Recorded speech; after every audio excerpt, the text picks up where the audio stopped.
To all of you and to every one of you, may God keep blessing you. Be faithful.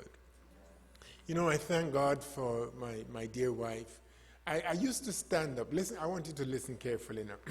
There was a time I used to stand up and announce how long we were married. And I used to say it with pride. I used to say, you know, Virgin, we've been married for, this past June, we've been married for 13, is 39, honey? We've been married for 39 years. But honey says that to stop announcing that because she don't want people to think she's an old lady. So I stopped saying how long we have been married. So I want to keep to that promise today. So I'm just going to say, Bridget, we have been married for a long time. We have been married for a long time, and God has been good to us. My sermon topic today is the Samaritan men. Samaritan men. Can you bow your heads with me? Our Father and our God, we come today not because we didn't have anything else to do, but because this was the only thing to do, to come to worship you.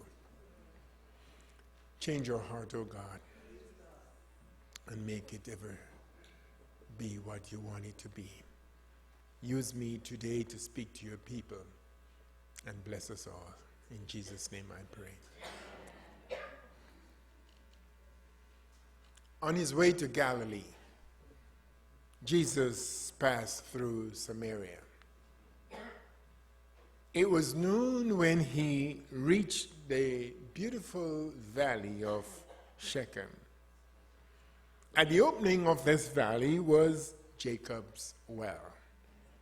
Weary of his journey, he sat at the well to rest, while his disciples went into the city to buy food. He was faint from hunger and thirst. His thirst was intensified by the thought of the cool, refreshing water below in the well. But as you know, he neither had a rope nor a jar from which to pull the water up. As he sat there, a woman of Samaria appeared. She had her jar and she had her rope. She seemed unconcerned of his presence. She filled her pitcher with the water and she turned to walk away. It was at that time Jesus said to her, "Give me to drink." There are several lessons that I can take out of this story, and if I were to take all of them, you would not go home today. So I've decided to take just 3 of them. And I want to bring these to your attention. Number 1, learn to recognize the needs of others. Notice, come with me in the story. Jesus was sitting there at the well. It was a hot summer day. The woman came to draw her water. And after he drew the water, remember, Jesus is sitting right there at the well. She filled her bucket or whatever she had, and she turned around and she started walking away. It was at that time, as I said, Jesus asked her, it's like, hey, hello. Could you even at least ask me if I was thirsty? You know, she should have recognized Jesus' need and offered him before he had to ask for it. You know, this was a favor no person in the Orient would withhold. No matter what you are, your gender, your ethnicity, your whatever, it doesn't matter. As a matter of fact, in the East, water was called the gift of Jehovah. So to offer that to a thirsty traveler was really no big deal back then.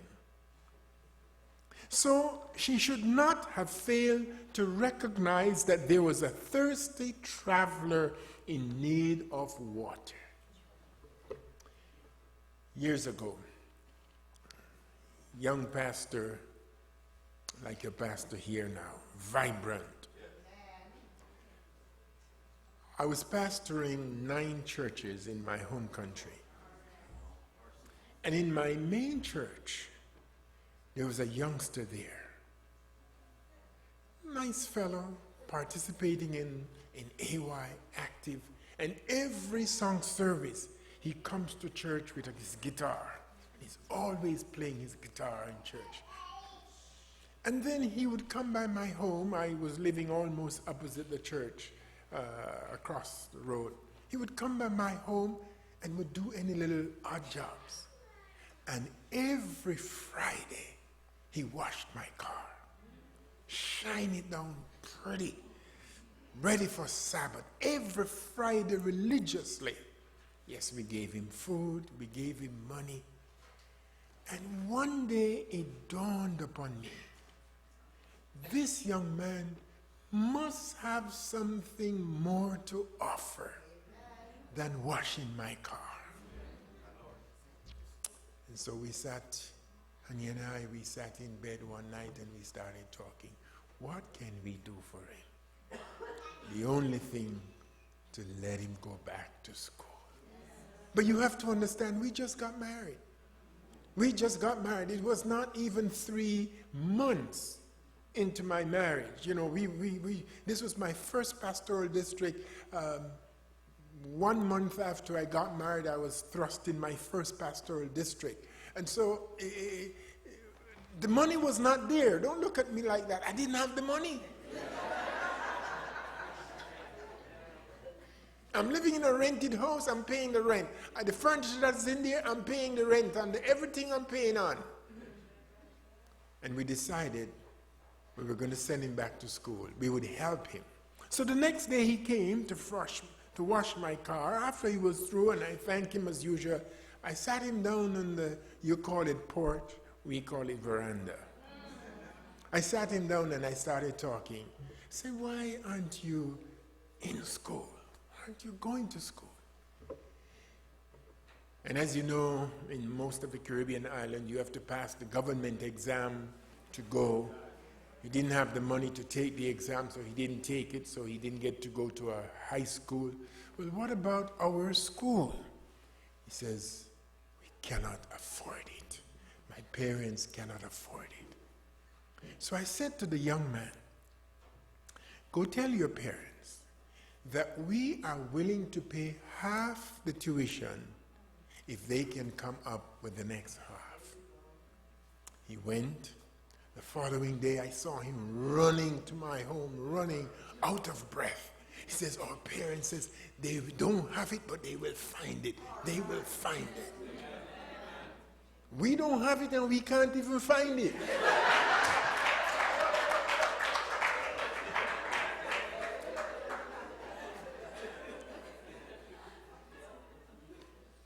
And every morning, driving my wife to school, this young man was in the back of the school, in the back of the car. We got him registered. And at the time it was so late, 1 quarter had already passed, so he was starting the 4th form now for you American now. 4th form is what grade, honey? 11th grade. Okay, she said, I told you that before, but I don't remember. So he started the 11th grade, but he had missed 1 quarter, 1 semester, one something. So when he started, he 1 term was over already. And that fellow finished the 11th grade, the 4th form. He finished it. And he took the highest position or whatever it is. He came first in the class. Came first in the class. When he got to 5th form, which would be the 12th grade, he became the head boy for the school. He was a head boy for the school. When he graduated from high school, he went to West Indies College, now Northern Caribbean University. He did a double major. We didn't have it, but we kept helping. We kept helping. He graduated from Northern Caribbean University with a double major, one in business. The school hired him immediately to run the cannery that they had as a business major.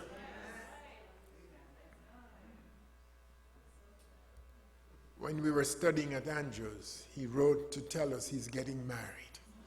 I can hardly find Andrew's tuition. But he says, I am to come to marry him. And I had to leave Andrews.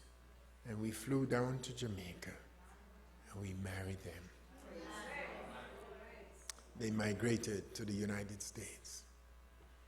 The other day, we've been to their home several times, but the first time I recall, I was in the Miami area and I told him I was coming in, and he arranged to spend some time with them. Came to pick me up at the airport. He drove a brand new white Lexus to pick me up. Took me home. Beautiful home. When he took me to my room, lovely room, he says, he calls me Uncle. Uncle Jim. Auntie Junie and Uncle Jim. He says, Uncle Jim, this is your room. I just remember him washing my car. Washing my car. As I'm speaking to you, he's working with one of the airline industries. And he's in charge of the tech, whatever, high tech.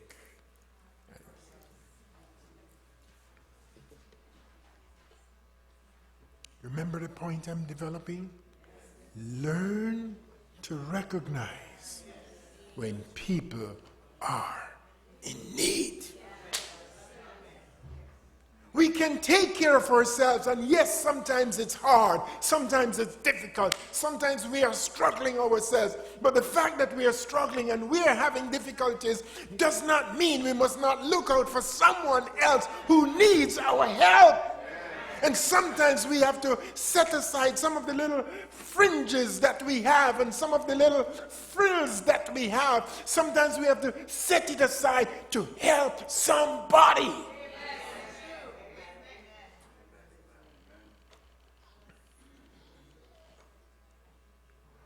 Second lesson of the story.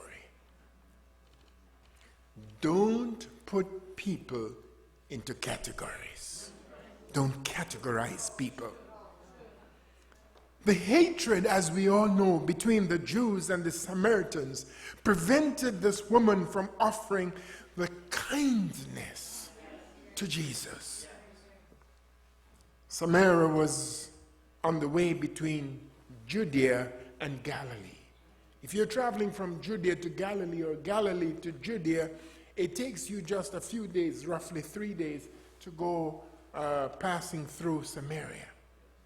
But the bitterness, the hatred, the envy that was between these two, that whenever the Jews are traveling from Judea and they want to go to Galilee, instead of walking through Samaria, that the journey would take them just 3 days, they would go around, bypass into the Jordan Valley all the way around, and it would take them a week. And they would rather travel for 1 week so that they could bypass a city of a group of people that they hated. It is therefore quite possible that Jesus' disciples were humiliated and offended when Jesus took the shorter road and walked through Samaria instead of the longer road and bypass. But not only did he go through Samaria, when he got to Samaria, he stopped and sent them in the city to buy food. That was well designed, you know. He knew where they wanted him to walk. Well, when he got to where they didn't want to go, he stopped And then he says, go get some food. You have to mingle with them. You have to talk with them. You have to. Don't put people in categories. Go mingle with them.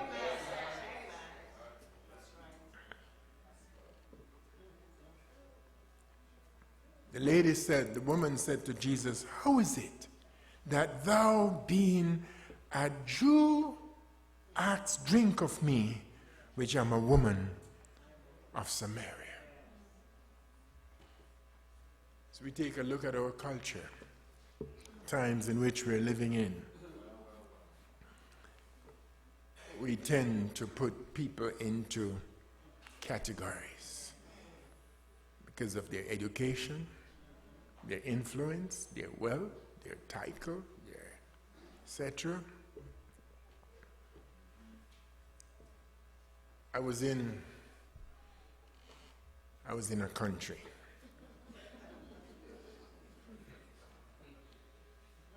First time I visited the country, I went there to do a week of prayer at the university. God blessed us that week. Many, many souls were baptized, young people. Many young people were baptized, even though I didn't speak the language, but the translation, many young people gave their hearts. It was a beautiful, beautiful experience I had. So I went back the following year for a different program, but I was still on the campus of that university. It was a big program.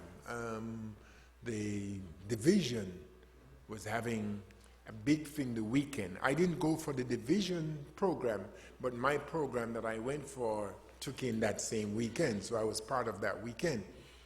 And so, because of so many people that were on the campus, the cafeteria could not hold everyone for the meal. So they had a special section there where the pastors would eat, and that's the area they asked me to go to join for my meal. So when I got up there, I'm sitting at my table, and the time came, they ushered me to go into the line to get my food. So they're putting the food in my plate, but you know, there's some things I want, there's some things I don't want, you know, culturally, food, if it's not rice and peas, you understand what I mean. Okay, so I got to, there's a lady there that has something, has a bowl of thing, some fried dumplings. Now you know that she has what I want. So I passed that, because I want to get to dumpling, the fried dumpling. But when I got to the fried dumpling, the lady says you can only get one dumpling. And I passed up a few other things, you know, because I want to get to the dumpling. So I said to the lady, and I'm trying to be nice now, you know, because I really want the dumplings. So I said, Madam, you see how tall I am, you know one dumpling is not going to do it. So I'm just asking, can I have 2 dumplings? She said, no, 1 dumpling. You know, brethren, I know you have, from time to time, you have potluck downstairs. Don't let a grumpy person serve the food.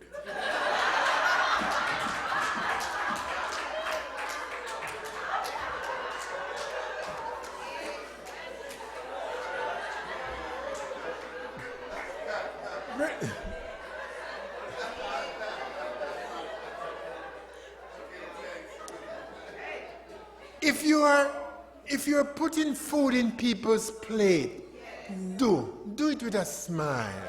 You know, put it with a little, you know, enjoy. You know, let the people, you know. No.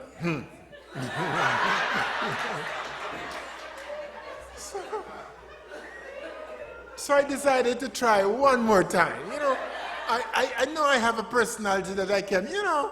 So I come off in my little comical way and I said, you know, I said, you have a lot of dumplings there, man. Give me 2 dumplings, man. She said, no, 1 dumpling. So when I realized I'm going nowhere, I took my 1 dumpling. But the person beside her, that when I get to her, she served, the person recognized me because I was there the year before at the university and had done such a big job, name recognition. So when I walked our way, I heard her saying to the lady, "That is Dr. Smith." I said, "Who? Dr. Smith. That's the one who did that big week of prayer last year." By that time, I went to and sat down. She said, "Sir!" Annie! So I walked back up to her. That's the dumpling lady calling me. So I went back to her. She said, "You can get 2 dumplings." I said, No. I'll take my 1 dumpling. She said, No. You can get 2 dumplings. I said, No. I will keep my 1 dumpling. And I went back to my seat. Because I don't want your 2 dumplings, because I am Dr. Smith.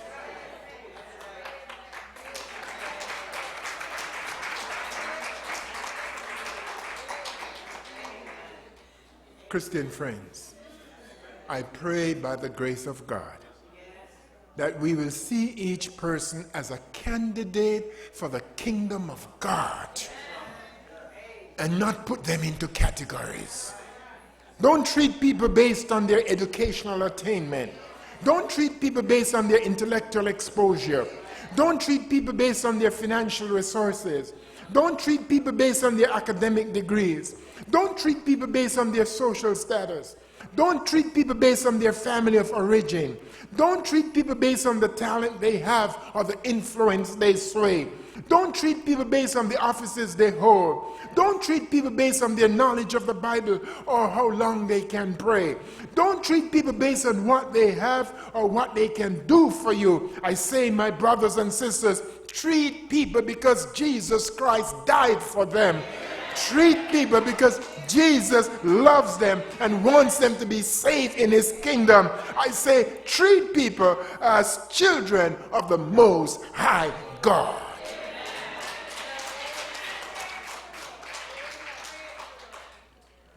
You see, my friends, the Samaritan woman saw before her only a thirsty, wayward traveler. She did not know he was the Savior of her soul. My third lesson from this story: be faithful to your family. Be faithful to your family. John chapter 4, 16 and 17. He said unto her, "Go call thy husband and come hither." The woman answered and said, "I have no husband." Ellen White says, the woman trembled. A mysterious hand was turning the pages of her life history, bringing to view that which she had hoped to keep forever hidden.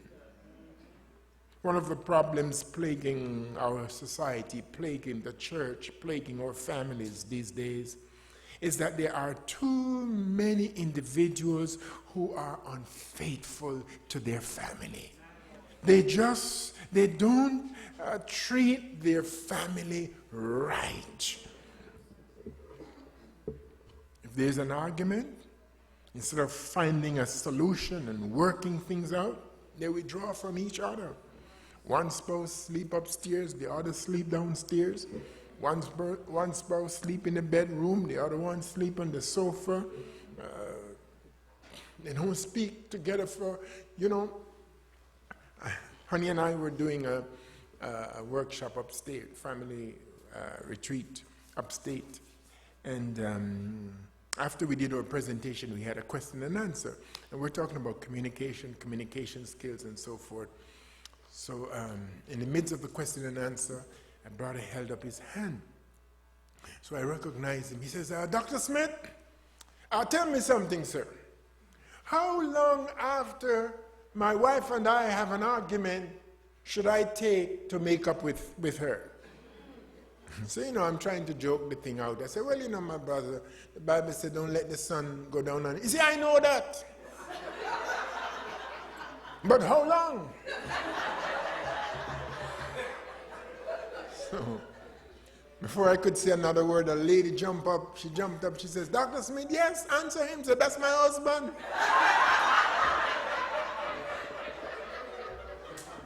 And he feels that whenever we have an argument, he should take a long time. So you answer him for me. Before I could say anything, the man jumped up again. He said, yes, Dr. Smith, tell me. He says, when I'm angry, when I'm upset with my wife, I don't want to say the wrong thing. I want to make sure I compose myself together first and make sure I'm ready to speak so that I don't say the wrong thing. Is that wrong, sir? I said, well, it depends. How long does it take you to compose yourself? Well, about 2 to 3 weeks. And I'm not kidding you. Those were his exact words. He says about 2 to 3 weeks. He needs to compose himself.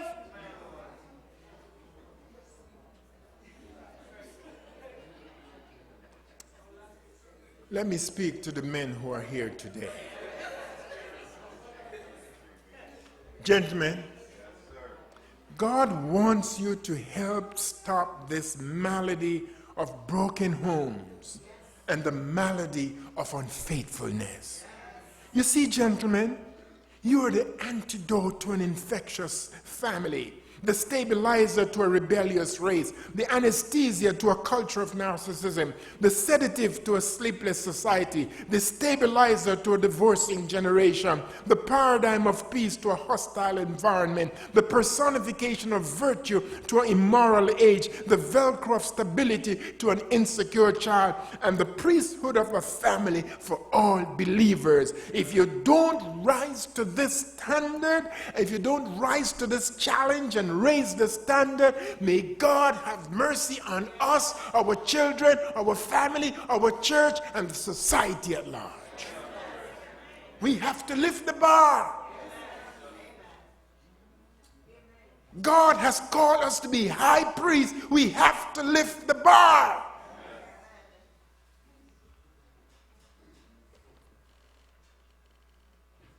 The woman said to Jesus, I have no husband.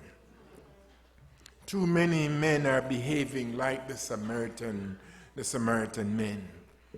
They know that a lot of women are desperate, and so they take advantage of them.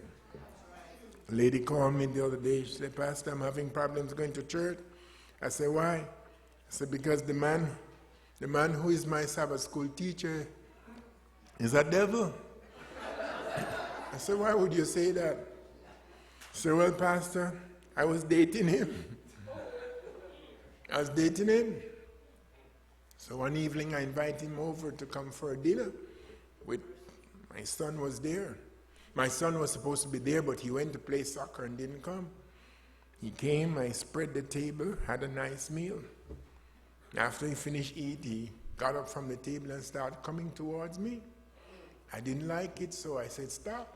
He said, no, that's what you invite me here for. And she said, no, I invite you for the meal and you finish, it's time to go. He said, no, I didn't come just for the meal. She said, oh, that's all you're going to get today.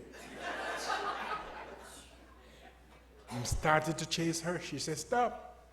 He said, listen, if you make one more move, I'm going to shout rape. See the window open there? I'm going to shout rape.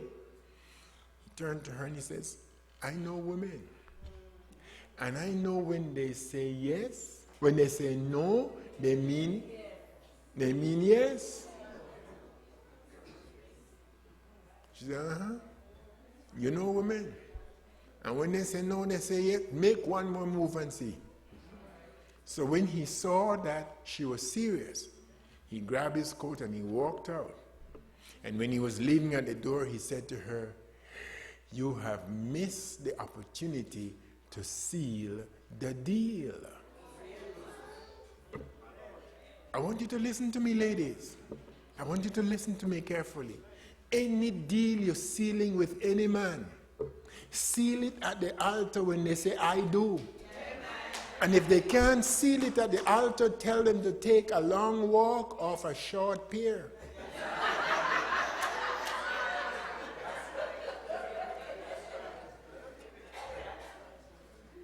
You see, my friends, Jesus looked into the eyes of this Samaritan woman and saw the years of exploitation, manipulation, and abuse, and said, "Thou hast answered well. Thou hast well said, I have no husband," because 5 men have already fooled you into thinking that they love you. 5 men have already lied to you, telling you that they are going to divorce their wives and marry you. 5 men have already used deceptive tactics to get you into bed. 5 men have already promised you a life of joy and happiness for intimacy. 5 men have already taken advantage of you, and the one you are now sleeping with is not your husband. And he's doing the same thing to you, using and abusing you.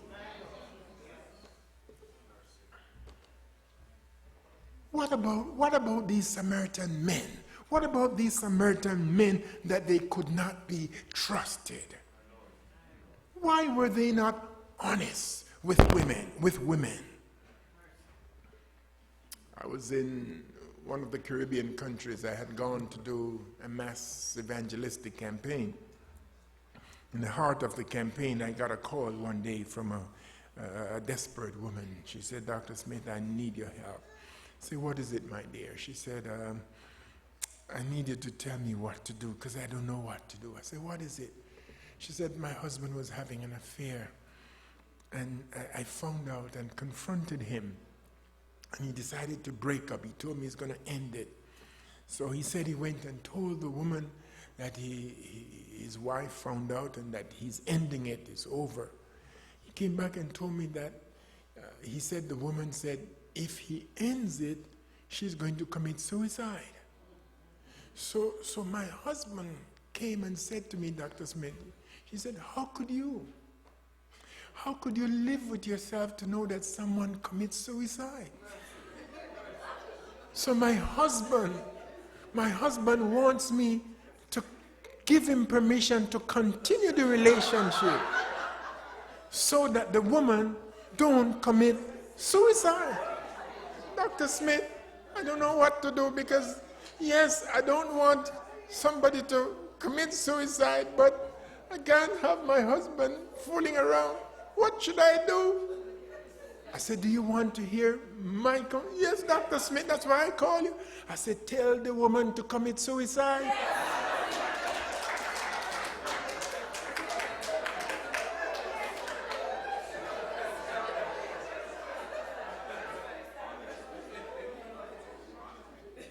Unfortunately, the Samaritan men were known for their deception. Gentlemen, you're here today. You must not be men of deception, I beg you, but be men of integrity. And I thank God for the life that some of you have lived. I thank God for the integrity and the character you show. Let the world see Jesus in you. Let them see Jesus in your behavior, Jesus in your business, Jesus at your workplace. When whatever you're doing, Jesus when you're out of town and Jesus when you're in town. Let people see Jesus in the dark and as well as in the light, wherever you are. Let them see Jesus in your relationship, Jesus in your marriage, Jesus in your friendship, Jesus in your worship. Yes, men, continue to be men of character and integrity. Let the world see Jesus in you. Ellen White says, and we all know the quote, the greatest want of the world is the want of men who will not be bought or sold, men who in their innermost souls are true and honest, men who do not fear to call sin by its right name, men whose conscience is as true to duty as the needle is to the pole. Verses 19 and onwards. The woman said unto him, Sir, I perceive that thou art a prophet. Our fathers worship in the mountain, and ye say that in Jerusalem is a place where men ought to worship. Jesus said unto her, Woman, believe me, the hour cometh when ye shall neither in this mountain nor yet at Jerusalem worship the Father. Ye worship, ye know not what. Ye know what we worship, for salvation is of the Jew. But the hour cometh, and now is, when the true worshippers shall worship the Father in spirit and in truth, for the Father seeketh such to worship him. God is a spirit, and they that worship him must worship him in spirit and in truth. The woman said unto him, I know that Messiah cometh, which is called Christ. When he is come, he will tell us all things. Jesus said unto her, I that speak unto thee am he. Verse 27, don't miss this now. Verse 27, and upon this came his disciples and marveled that he talked with the woman. You remember earlier on I told you, don't put people into categories. Here's a classic example. They marveled because they saw him talking to the woman. Sometimes we show it. They come to church and they know they're not welcome just because of how they were looked at, just because of how they were greeted. My wife and I and Kimmy, we came into church this morning. As we opened the door, the greeter was standing there. And she burst this beautiful smile on us. I thought I had known her a long time. It was so warm and infectious.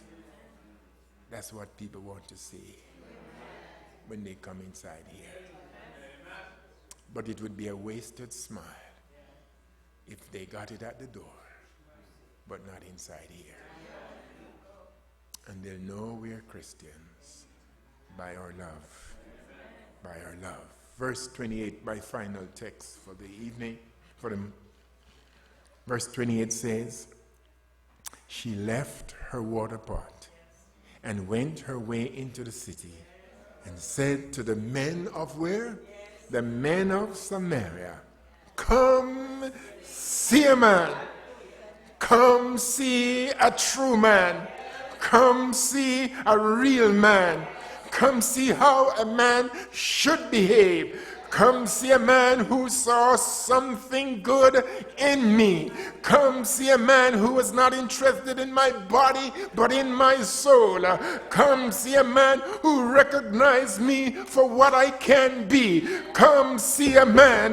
Come see a man. Gentlemen, I challenge you today to be that man. I appeal to you as you conduct yourselves as Christian men.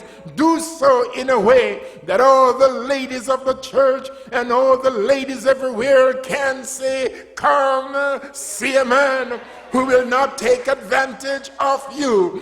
Come see a man who will not leave his wife for anyone else.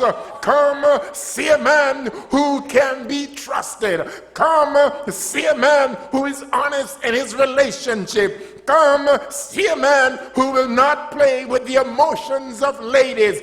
Come see a man who will not neglect his children. Come see a man who will not abandon his wife. Come see a man who will provide for his family. Come see a man who will admit that he is married. Come see a man who is not afraid to say he is sorry. Come see a man who will command his household after righteousness. Come see a man who will say, as for me and my house, we will worship the Lord. Come see a man, a real man, a true man, an honest man, a godly man, a righteous man, a peaceful man, a mighty man. Come see a man. Come see a man. Come see a man.